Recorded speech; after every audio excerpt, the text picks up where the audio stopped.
Hello, আসসালামু আলাইকুম। আমি সাজু ইসলাম চলে আসলাম লোগো ডিজাইনের আরও একটি ভিডিও নিয়ে। আজকের পর্বে আমি আপনাদের শিল্ড হাউস গার্ড এই লোগোটি কিভাবে তৈরি করেছি সেটা দেখাবো। মূলত আমার এই লোগো ডিজাইনের ভিডিওগুলো দেওয়া হচ্ছে আপনার লোগো ডিজাইনের আইডিয়াগুলোকে বৃদ্ধি করার জন্য। আমি একজন লোগো এবং ব্র্যান্ড আইডেন্টিটি ডিজাইনার, যার কারণে আমি আপনাদের এরকম লোগো ডিজাইনের ভিডিও দিচ্ছি যাতে আপনারা কিছু হলেও আইডিয়া জেনারেট করতে পারেন এবং কোন লোগো কী কাজে ব্যবহার করা হয় এবং কোন লোগো কীভাবে ডিজাইন করতে হয় সেইগুলোর সম্পর্কে আপনারা যাতে একটু হলেও আইডিয়া পান, যার কারণে আমার এই লোগো ডিজাইনের ভিডিওগুলো করা। তো আজকের পর্বে আমি এটা করে দেখাবো। এর জন্য আমাদের বেশি পেইন নিতে হবে না, খুবই সিম্পল একটা ডিজাইন। সো এর জন্য প্রথমে আমরা একটা পলিগন নিয়ে নিব। প্রথমে আমরা শিলটা তৈরি করে নিব। প্রথমে একটা পলিগন নিয়ে পলিগনটা আমরা 2 স্টেপ রোটেট করে দিব। 1 2 শিফট প্রেস করে 2 স্টেপ রোটেট করে দেওয়ার পরে আমরা কি করব, এই যে দুই সাইডের যে কর্নার আছে, আমরা কর্নার দুইটা নিয়ে কিবোর্ডের অ্যারো কি প্রেস করে আমরা এইভাবে একটু উপরে নিয়ে যাব। এরকম আসার পরে আমরা চাইলে একটু লম্বা করে দিতে পারি যদি প্রয়োজন হয়, আর না হলে নাই। ওকে, সো এরকম হবে প্রথম অবস্থায়।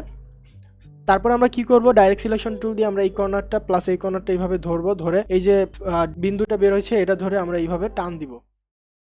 এইভাবে দেখুন খুব ইজিলি আমরা কি সুন্দর একটা শিল্ড তৈরি করে ফেলেছি, দেখছেন? শুধুমাত্র একটা পলিগন ইউজ করে আমরা এই শিল্ডটা তৈরি করে ফেললাম। এবার স্ট্রোক কালারটা বাদ দিয়ে দিই, ফিল কালারটা থাকুক। এবার কি করব, আমরা বাইরের এটা নিব। বাইরের এটা নেওয়ার জন্য আমরা কি করব, সিলেক্ট করি। সিলেক্ট করার পরে আমরা চলে যাই অবজেক্টে। অবজেক্ট থেকে পাথ, পাথ থেকে অফসেট পাথ। আমরা অফসেট পাথ নিব 10, না একটু বেশি নিব, 15 নিলাম প্রথমটা। দেন ওকে, আবার অবজেক্ট, পাথ, অফসেট পাথ। এবারে অফসেট পাথটা একটু আমাদের বেশি নিতে হবে, লাইক 30 বা 35, 40। ওকে, 40 নিলাম। দেন ওকে, দেন এখন এখানে আমাদের তিনটা শিল্ড তৈরি হয়ে গেছে, রাইট? আমি যদি আমরা এটা স্ট্রোক কালার নিয়ে যাই তাহলে দেখতে পাবেন এখানে আমার তিনটা শিল্ড তৈরি হয়ে গেছে। আমরা কি করব, বাইরের যে দুইটা শিল্ড আছে এই এই দুইটা ধরবো। ধরার পরে আমরা রাইট ক্লিক করে মেক কম্পাউন্ড পাথ করে দিব। মেক কম্পাউন্ড পাথ করলে আমার জিনিসটা এরকম হয়ে যাবে, প্লাস এরকম হয়ে যাবে। ওকে, দেন আমাদের এই যে মাঝখানের গ্যাপটা করার জন্য আমরা কি করব, আবার রেক্টেঙ্গেল টুল নিয়ে নিব। একটা রেক্টেঙ্গেল নিয়ে আমরা এইভাবে একটা রেক্টেঙ্গেল এঁকে নেব যতটুকু আমাদের প্রয়োজন হয়। দেন আমরা প্রত্যেকটার সাথে সিলেক্ট করে অ্যালাইন থেকে আমরা অ্যালাইন করে নেই, অ্যালাইন করে নিলাম। দেন আমরা কি করব, রেক্টেঙ্গেলটা থাকা অবস্থায় আমাদের দুই তিনটা কাজ করতে হবে। সেটা হচ্ছে প্রথমত এখান থেকে আমরা পেন টুলটা নিয়ে এইখান থেকে শিফট প্রেস করে এরকম একটা লম্বা দাগ দিলাম। দেন আমরা চলে যাব এইভাবে। দেন এইখানে দেখছেন এক সাইড নিলাম, দেন নিচের সাইডও একই কাজ করতে হবে, নিচেরটা একটু ছোট করে নিব। এইখান থেকে আমরা কি করলাম, এই যে এতটুকু নিলাম ছোট করে। দেন এইখান থেকে এইখানে আনি, দেন এখানে মিলাই দিই। ওকে, সো আমরা দুইটা কাজ করলাম। দেন আরেকটা কাজ করতে হবে, সেটা হচ্ছে আমাদের যে এই যে রেক্টেঙ্গেলটা আছে, রেক্টেঙ্গেলটা আমরা সিলেক্ট করব, control C control F copy করে এটার উপর আরেকটা পেস্ট করে রাখলাম। তাহলে আমাদের এখানে দুইটা হলো। একটা সিলেক্ট করি রেক্টেঙ্গেল, প্লাস ভিতরের শেলটা সিলেক্ট করি, আমরা পাথফাইন্ডার থেকে মাইনাস করে দিব। দেন আবার বাহিরের আরেকটা রেক্টেঙ্গেল সিলেক্ট করি, প্লাস বাহিরের শিলটা সিলেক্ট করি, দেন পাথফাইন্ডার থেকে আমরা মাইনাস করে দিব। তাহলে আমাদের এরকম গ্যাপটা তৈরি হয়ে যাবে। দেন আমরা কি করতে পারি, এই দুইটা একসাথে সিলেক্ট করি, রাইট ক্লিক করে ট্রান্সফর্ম রিফ্লেক্ট। ট্রান্সফর্ম থেকে রিফ্লেক্ট যাব, ভার্টিক্যালি আমরা কপি করে নিব একটা। দেন এইটা আমরা এই সাইডে নিয়ে আসি। এই কপিটা আমরা এই সাইডে নিয়ে আসলাম। এখানে আমরা সুন্দরভাবে দেখে বা জুম করে মিলাই দিব। ওকে, সো আমার এরকম চলে। এটা মিলছে, এটা মিলা নাই।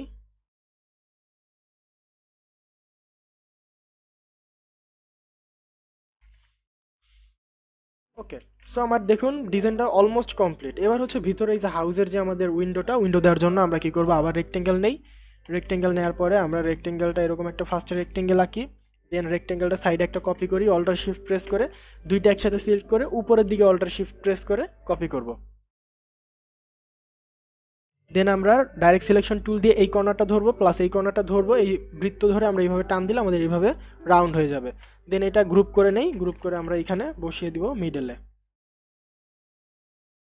এখানে আমরা মিডল ওয়াইজ এখানে বসিয়ে দিলাম।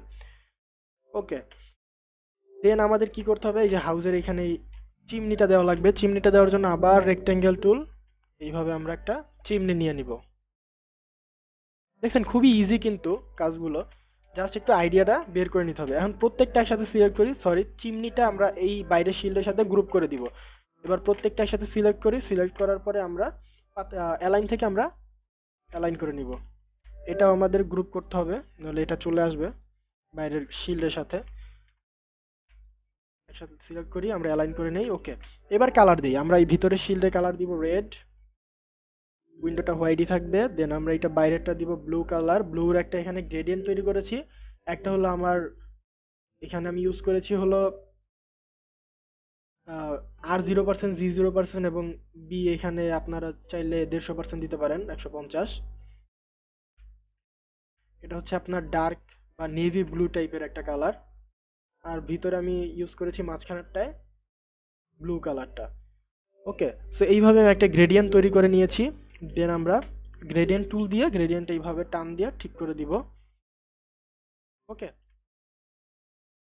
দেন আমাদের টেক্সট বসানোর পালা। টেক্সট বসানোর জন্য আমরা লিখে নেই ফার্স্টে SHIELD, শিল্ড,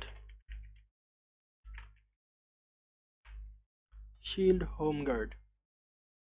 আগের বার আমরা হাউস লিখেছিলাম, এবার হোম লিখলাম, কোনো সমস্যা নেই। সিলেক্ট করি, এখানে ও বেশি হয়ে গেছে।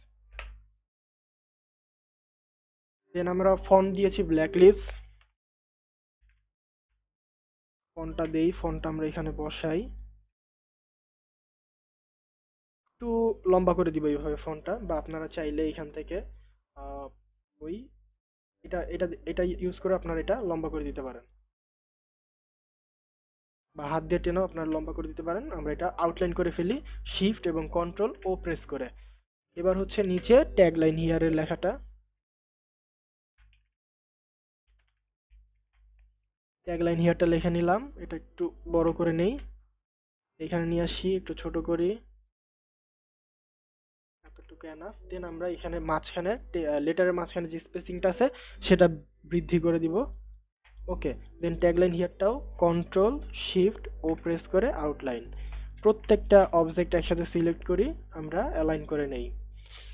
অ্যালাইন করা শেষ। এবার হচ্ছে আমরা এটার কালার দিব ব্লু কালারটা। গ্রেডিয়েন্ট টুল দিয়ে আমরা অবশ্যই গ্রেডিয়েন্টটা স্মুথ করে দিব, এবং ট্যাগলাইন হিয়ারের কালারটা দিব রেড, বা এখানে আমি এটা রেড না, অ্যাকচুয়ালি ডার্ক রেড টাইপের। দেন আমি যদি এটা পাশে রাখি, সাইডে নিয়ে যাই, আমরা এটা এখানে নিয়ে আসি, দেখুন খুবই ইজিলি আমরা আবারও এই লোগোটি তৈরি করে ফেললাম। শিল্ড হোম গার্ড, এটা একটা সিকিউরিটি গার্ডের লোগো হিসাবে ইউজ করতে পারবেন, বা ইউজ করতে পারবে আর কি। সো হাউস সিকিউরিটি গার্ড যাদের বলা হয়। সো আই হোপ আপনারা বুঝতে পারছেন কিভাবে এরকম লোগো তৈরি করা হয়। জাস্ট আপনাকে একটু আইডিয়া জেনারেট করতে হবে, আইডিয়া জেনারেট করে আপনারা সুন্দর সুন্দর এরকম লোগো ডিজাইন করতে পারবেন। আইডিয়াটা হচ্ছে নিজের উপরে। আমি তাও চেষ্টা করছি আপনাদের ভিডিওর মাধ্যমে কিভাবে শিল্ড টিল্ড, আজকে যেমন দেখলেন কিভাবে আমি জাস্ট পলিগন ইউজ করে কি সুন্দর একটা শিল্ড তৈরি করলাম, কিভাবে একটা লোগো তৈরি করলাম।